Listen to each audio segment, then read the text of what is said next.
सभी अतिथियों का अभिनंदन करता हूं। साथियों, आज जब दुनिया कॉन्फ्लिक्ट के कारण उलझी हुई है, जब इन कॉन्फ्लिक्ट के दुष्प्रभाव पूरी दुनिया पर दिख रहे हैं, तब इंडिया एंड द वर्ल्ड की बात करना बहुत ही प्रासंगिक है। भारत आज वो देश है जिसकी अर्थव्यवस्था तेजी से आगे बढ़ रही है। 2014 के पहले की स्थितियों के पीछे छोड़ करके आज भारत एक नए आत्मविश्वास के साथ आगे बढ़ रहा है। अब भारत चुनौतियों को टालता नहीं है, बल्कि चुनौतियों से टकराता है।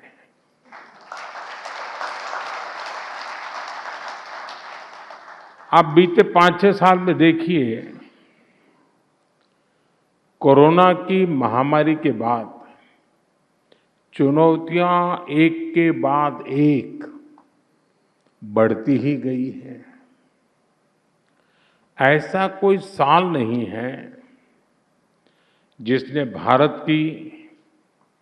भारतीयों की परीक्षा न ली हो।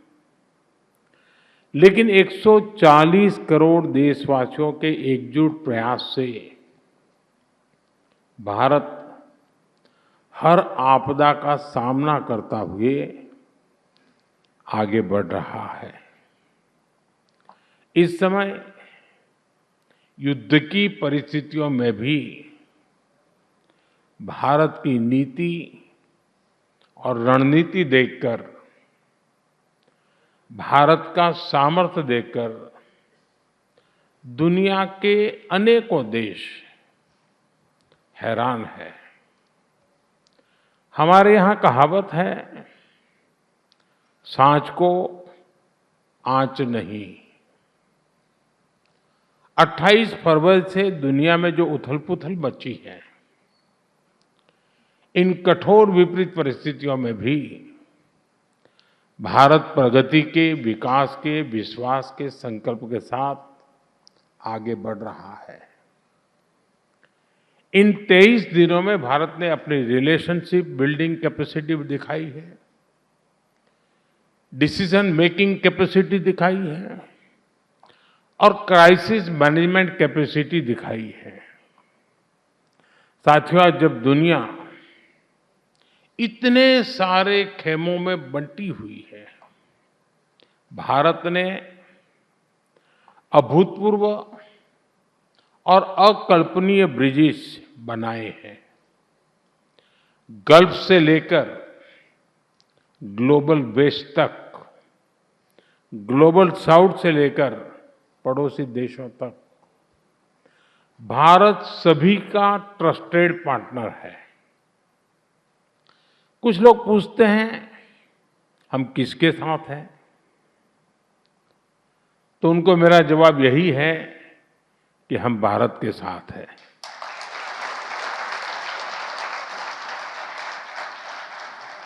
हम भारत के हितों के साथ हैं, शांति के साथ हैं, संवाद के साथ है।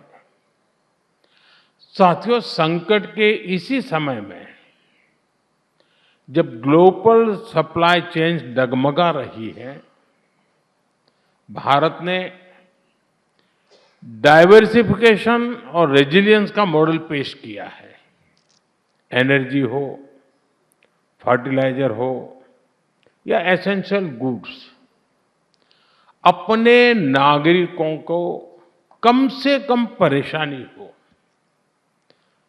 इसके लिए भारत ने निरंतर प्रयास किया है और आज भी कर रहे हैं। साथियों, जब राष्ट्रनीति ही राजनीति का मुख्य आधार हो, तब देश का भविष्य सर्वोपरि होता है। लेकिन जब राजनीति में व्यक्तिगत स्वार्थ हावी हो जाता है, तब लोग देश के फ्यूचर के बजाय अपने फ्यूचर के बारे में सोचते हैं। आप जरा याद कीजिए, 2004 से 2010 के बीच क्या हुआ था।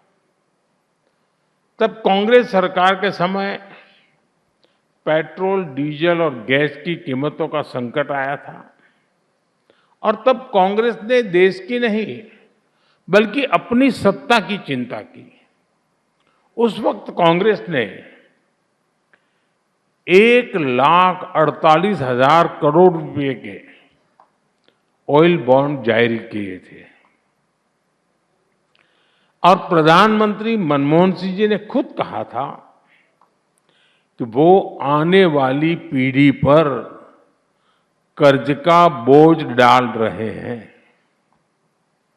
ये जानते हुए भी कि ऑयल बॉन्ड का फैसला गलत है, जो रिमोट कंट्रोल से सरकार चला रहे थे, उन लोगों ने अपनी सत्ता बचाने के लिए ये गलत निर्णय किया, क्योंकि जवाबदेही उस समय नहीं होनी थी। उस बॉन्ड पर रीपेमेंट 2020 के बाद होनी थी। साथियों, बीते 5-6 वर्षों में हमारी सरकार ने कांग्रेस सरकार के उस पाप को धोने का काम किया है और इस धुलाई का खर्चा कम नहीं आया है। ऐसी लॉन्ड्री कभी आपने देखी नहीं होगी। 1,48,000 करोड़ रुपए की जगह देश को 3 लाख करोड़ रुपए से अधिक की पेमेंट करनी पड़ी, क्योंकि इसमें ब्याज भी जुड़ गया था। यानी हमने करीब करीब 2 गुनी राशि चुकाने के लिए मजबूर हुए।